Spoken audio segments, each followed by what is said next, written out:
Confederation of African Rugby Sevens Championships are brought to you by Windhoek Draught, proud supporter of African rugby.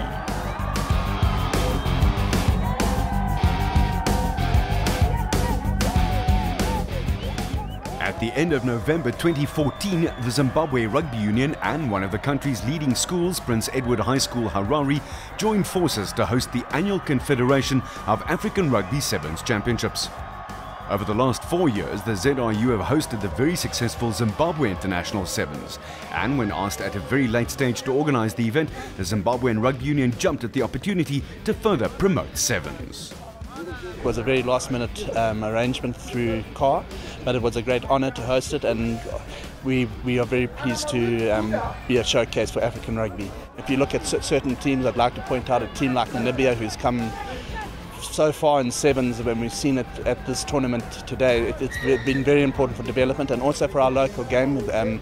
We put a lot of money and development into the low density schools, and they're out here supporting it. It's very important to have it here to show them what top class rugby is about. The top rugby playing teams on the African continent were represented at this tournament. The pools and rankings were based on the performance of the teams during the 2013 edition of the CAR Sevens held in Mombasa, Kenya. Southern and East Africa had the strongest contingent, while Senegal, the Ivory Coast and Nigeria, as well as Tunisia, were welcome visitors from West and Northern Africa respectively. The tournament would be crucial for countries' Olympic aspirations. The top 4 teams in the World Rugby Sevens series will qualify automatically for the 2016 Rio Olympics, leaving 2 more opportunities for African teams to participate in the Games. Teams 1 through to 8 will go through to the final African Olympic qualifiers, where only the winner will qualify to jet off to Rio. African rugby has certainly grown over the last 4 years, and I think the future is really bright for it. We've got lots of ideas and tournaments coming up next year, and for the lower graded countries, there'll be more tournaments for them. So try and uplift the other countries that are not really in the mix at the moment. They'll be getting into tournaments. The 12 teams were divided into 2 pools of 6, and only the 2 highest ranked teams in each pool would qualify for the Cup semi-finals. Rankings for next year's African qualifiers were also very important, with the added incentive of the 2 top teams qualifying for the Hong Kong Sevens in March in 2015. In Hong Kong, the teams will play in the promotion relegation tournament with a chance of becoming a core team on the World Sevens series. With South Africa and Kenya already core teams, there was a huge gap for the likes of host Zimbabwe as well as Namibia to book a place in Hong Kong. Pool A was always going to be a race for second position, with the very powerful South African Academy the tournament favourites. The SARU Academy included 5 fully capped Springbok Sevens players and recorded 146 points, sweeping Senegal, Tunisia, Zambia and Madagascar out of their way in their opening 4 pool matches. It was a very impressive showing, to say the least. We said that things aren't always going to go to plan, and the guys, they came together and they really had a good day today. I know playing against a couple of these teams, they're very unstructured. It's difficult to get your rhythm, difficult to get going, and the guys had a very, very good day. There's so many guys in this team who were very, very unlucky not to have made the side for the RB series, for Dubai and for PE. So they're still pushing for spots in PE. You know, the circuits, it's very seldom that you go from tournament to tournament without an injury. So there are a couple of guys here with a big point to prove, and they made a very big statement today.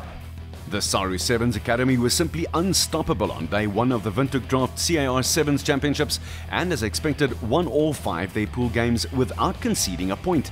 Their final pool match on the Sunday morning, a 29-0 win over Botswana. Tunisia, who were looking to revive their Sevens program, suffered only 1 defeat to end in 2nd place and also qualify for the Cup semis. Pool B was, to use the old cliché, the pool of death, with Kenya, Namibia and host Zimbabwe all fighting it out for the top 2 places. The Zimbabwe Cheetahs experienced a bit of a scare in their opening match against Nigeria. The West Africans, coached by former Blitzbok Fabian Juries, put up a massive fight before going down 19-26 to the hosts.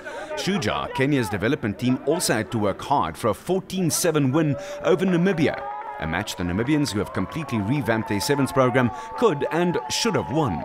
Only a late try by Hamed Shabami won it for Kenya.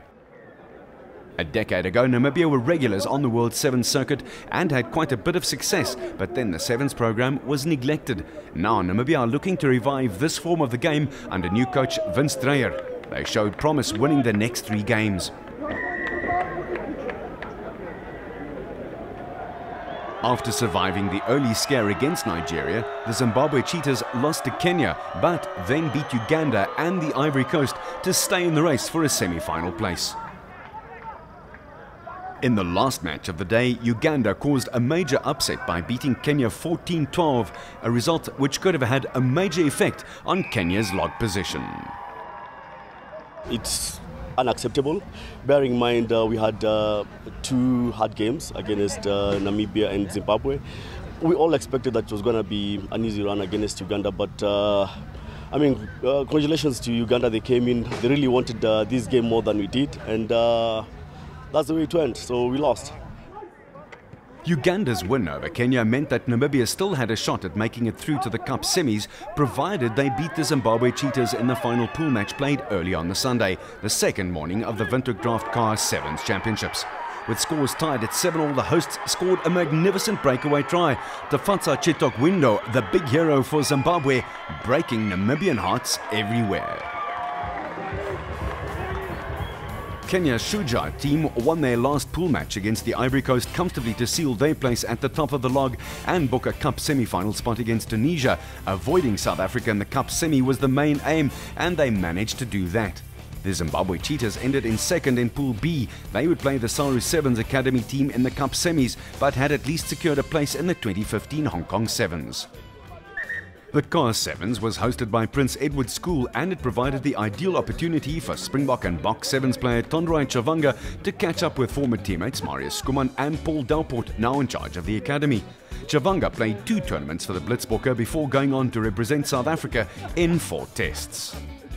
It's awesome that we can get the best of Africa at Prince Edward, competing in a festival that is in a tournament that is absolutely amazing. I think I've seen plenty of talent, and Africa definitely does have talent. I think Sevens is definitely the way to go in terms of developing the game in the continent. I think African people are naturally fast and fit, and the physical element of it as well. Obviously we need to develop more the skill element of it, but that's the best way of doing it.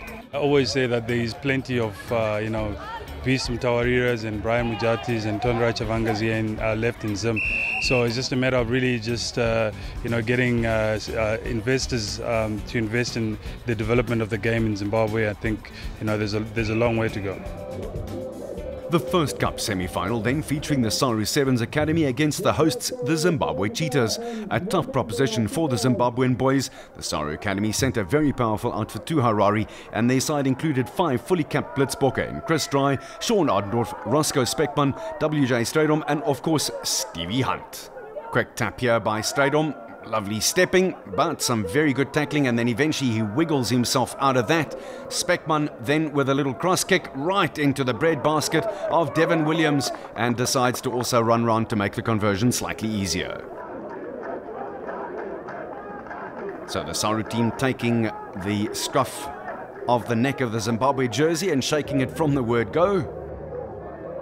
South African lineout on the halfway line, but over-exaggeration there in Zimbabwe looked like they had the better of that for a second or 2, but they're not quite able to do enough with it. South Africans under a spot of pressure there, but hacked away. Sprinting down the right-hand flank here, it's Williams.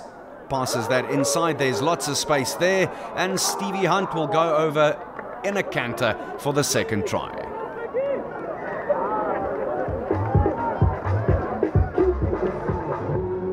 Zimbabweans under a little bit of pressure here. South Africa leading 14 points to 0. Oh, and just a little ankle tap. That was probably just a centimetre or 2. And again, Zimbabwe under pressure here. They need to run this out. Is there enough cover for the South Africans? Nicely done by Stephen Hunt, but the ball has gone wide and left, down the left wing. And number 7 is going away, Tafatsa Chitokwindo. And this man is a try-scoring machine, the man who broke Namibian hearts in the earlier game.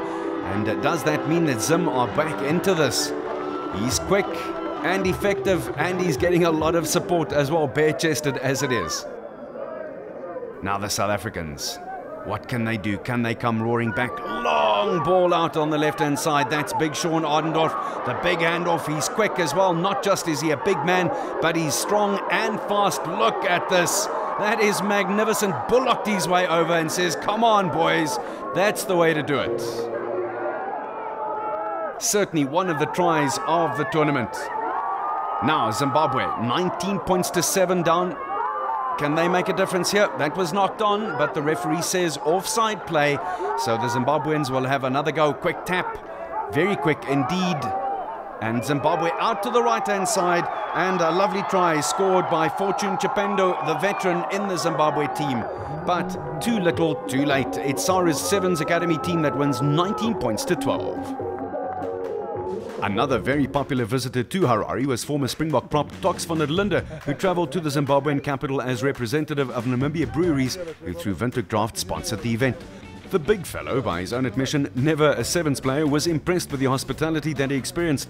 He talked about his brand and the company spreading into the rest of the continent. It's unbelievable, hospitality is fantastic and the people are so friendly and I'm enjoying it, we've seen some good sevens and it's really a tournament I think I can grow in the future, so and it's fantastic. I can tell you honestly, it's just the people here are so friendly. I can't just say anymore how much they've treated me, they've looked after me, it's fantastic and it's really a privilege to be here. We're very involved with Namibian rugby and obviously in Africa we want to build our trademark, we want to build the brand. And it's doing very well in African countries at this stage, especially in Zimbabwe. We're doing very, very well. So that's what we want to achieve in next year. Obviously next year Namibia is playing in the World Cup. So we're fully involved with sponsorship of the Namibian rugby team going to the World Cup. So yeah, that's precisely what we want to do and try to create the brand and build the brand better. Great to see the Tox and Chops presenter involved in rugby on the African continent. For good measure, Tox promised a few members of the SARU Academy side an appearance on his very popular show. Next up, the second cup semi-final between Tunisia and Kenya. Shuja playing for the right to face the SARU Sevens Academy in the final later on in the day. Beautiful runaway try here by Hamed Shabami, the man who broke Namibian hearts in the pool stages. And again with the ball here, spreading it wide and making sure that it goes out as fast as possible. It's the old story, the ball will always do the work better. Jacob Oji, this time with that long loping stride of his. He looks like he could comfortably be one of the top marathon runners in the world as well at the same time. The half-time score 19-0 and taking control very nicely. Kenya again from that line out, very, very effective with spreading the ball ups and then just an eye on the defense rather than the eye on the ball. Have they corrected enough here? Peter Lekombo making sure that he ties things down, and then Samuel Narega down the left wing. They won't stop him very easily and dots that down to get the score to 24 points to 0. Again, Tunisia under a massive amount of pressure. Referee says already that was an offside situation there. OG again very prominent in all of the plays. Then beautiful hands by Colombo again. And there he goes for his second one of the day. OG getting it down there on the right side. He is quick and very effective. Tunisia did score a consolation try to make it 29-5, but next up, all the action from the playoff matches at the Windhoek Draught CAR Sevens tournament in Zimbabwe, Harare. Stay tuned.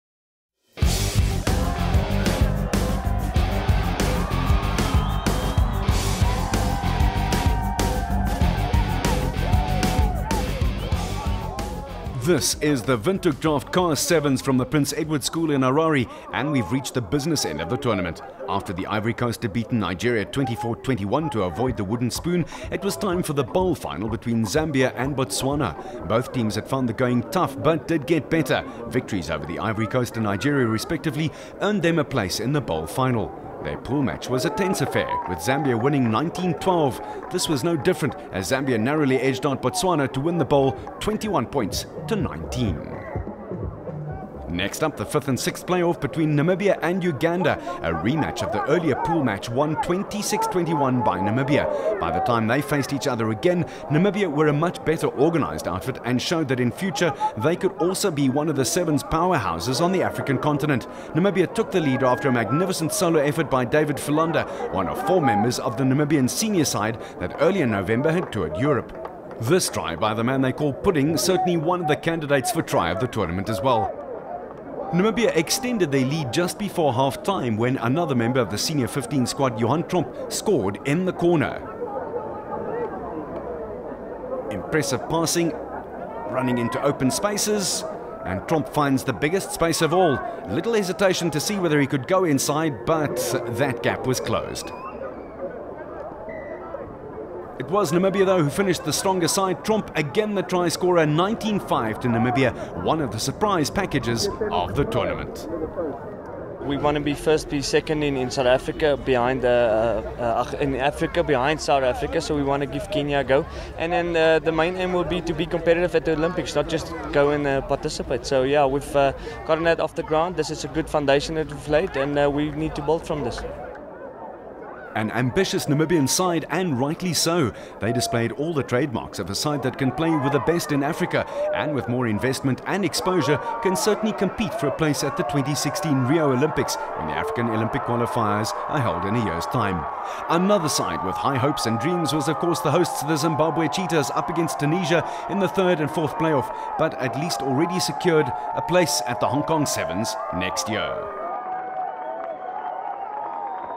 Interesting to see so many Sharks jerseys in the spectators. Again, ball spread wide, but a bit too quickly. Chukutwindo is the man who has to go back and tidy up. Oh, and he waited absolutely perfectly. Now, can he beat the last man? Oh, look at the stepping. Left, right, left, and under the sticks he goes. A very bright talent indeed. Tafatsa scoring one more. Got a big tally now. Deep kickoff it is. Tunisia's number 8. Hamdi Mehri waits for it but gets absolutely flattened in the process. Turnover ball. It's Njabula Ndlovu. Make sure that it goes out to the far right. Here's a big gap for Kilvan Magunje. And then on the far right hand side, guess who? Yes, Chiktoquindo yet again. Tafatsa goes over for another one. They get the ball to him. He delivers. Nice work done in the scrum up position by Gardner Nichironga. Tunisians up in defence quickly. They're not giving them a lot of space. That was nicely tidied up by Boyd Roos. Puts it on the boot for that man yet again. They know when they give him a chance, he's there to take the 5-pointer. Our qualification for Hong Kong was our main goal. Unfortunately, we weren't able to get into the final, but we still were able to play some good rugby throughout. We took the hard route to get, for ourselves, and we should have probably met South Africa in the final. But those are the things, and I think the boys would have learned a few lessons over this weekend, and hopefully we'll take that into the future. To the cup final of the Windhoek Draught CAR Sevens Championships, and as most people had expected, it was a showdown between the Saru Academy side and Kenya's Shujaa, effectively Kenya's A side. In essence, this would be a test of the depth of these two countries, both core teams of the World 7 Series. The referee, Dani Kund from Namibia, who was the outstanding official at the tournament, and immediately, lovely run straight up the middle of the field. How do you stop that? WJ Strydom, away she goes. He played for the Western Province under-21 team this year, also a fully capped box sevens player, and he couldn't believe when he saw the amounts of space in front of him, acres and acres of it, and he covers it quickly, doesn't he? Some of the Kenyans in the crowd dropping their heads just a little, wondering how hard would this be. The conversion wasn't there, so there's a little gap here for Kenya, running it from deep into their own territory. Is there enough cover here for the academy side? Lovely handoff. And it just doesn't seem like that's going to be stopped in a hurry, because guess who again? It's Oji, Jacob Oji. He's got a beautiful running style, but then again, I guess that's in the genes of most of the Kenyans. Big goose step, the big handoff, and there was just no way they could get close. And here's where the turbo and the afterburners get kicked in. And he says, I can see the gap. Don't Try to stop me, I can do it. Devin Williams and Stephen Hunt tried their level best there, but no good. Quick ball down the right-hand side. Roscoe Speckman, solidly tackled, hands in there and even a boot in there. Turnover ball, oh, but then a horrible mistake. Strydom tidies up, inside and out. And Sean Ardendorf, the man without a number. Racking up telephone numbers when it came to tries though. So at half-time, 12 points to 5. The Saru Sevens Academy side certainly did not have it all their own way. Kenyans were making sure that it would stay that way. Good line-out ball, very cleanly taken by Chris Dry. Off the top it goes, hard running by Speckman. Up the middle of the field, Stephen Hunt, the captain, barging and marauding his way around. Now the Kenyans are trying to hold him up. Can they? No, ball has touched the ground there. Then out to the left-hand side. Oh, show of the ball, another little show. And that's another try for Strydom. Sold the dummy, the baby, the bathwater, and even some of the tiles off the bathroom wall that time. Nicely done. Certainly one of the outstanding players of the tournament. Now the academy team just starting to exert their dominance. Nice take. Had to reach for that very high and handsomely. Again, number 7, Strydom going hard, and then on the right-hand side, Karel de Prier. Two names that go well together in South African rugby all the years, Karel de Prier and Frick de Prier. That looks like a combination of the two of them. He's got speed and power. The academy side stretching their lead now.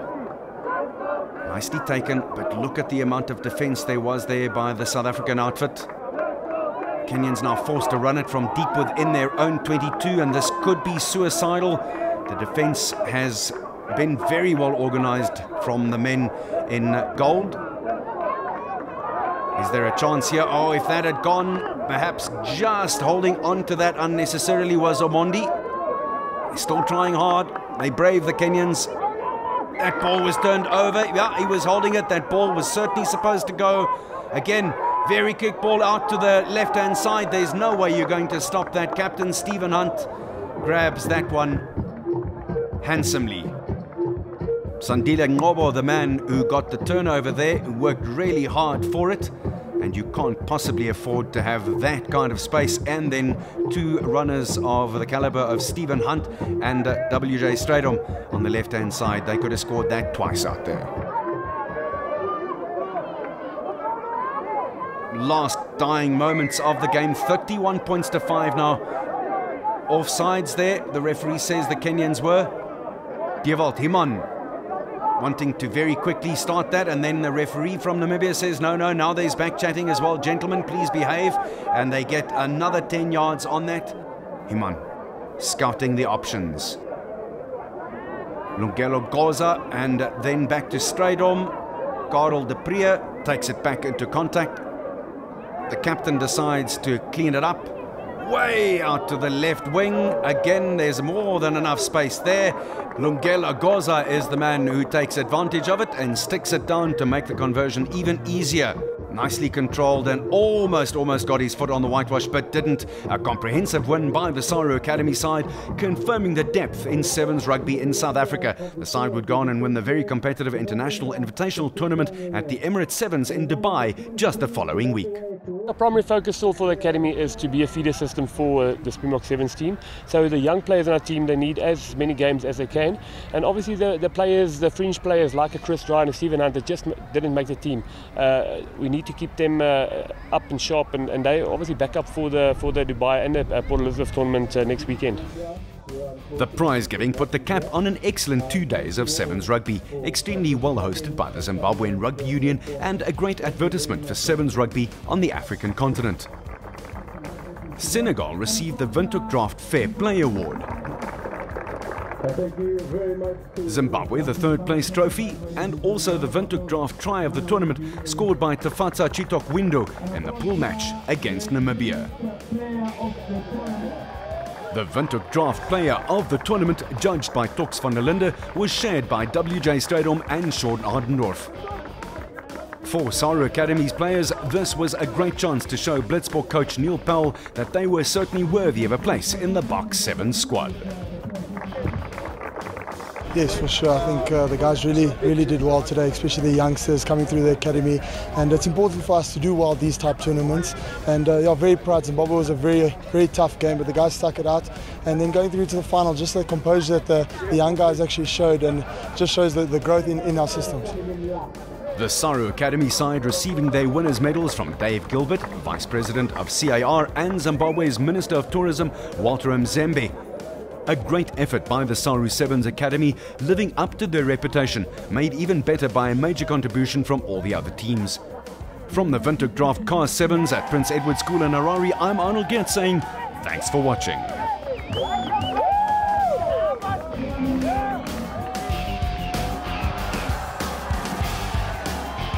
The Confederation of African Rugby Sevens Championships were brought to you by Windhoek Draught, proud supporter of African rugby.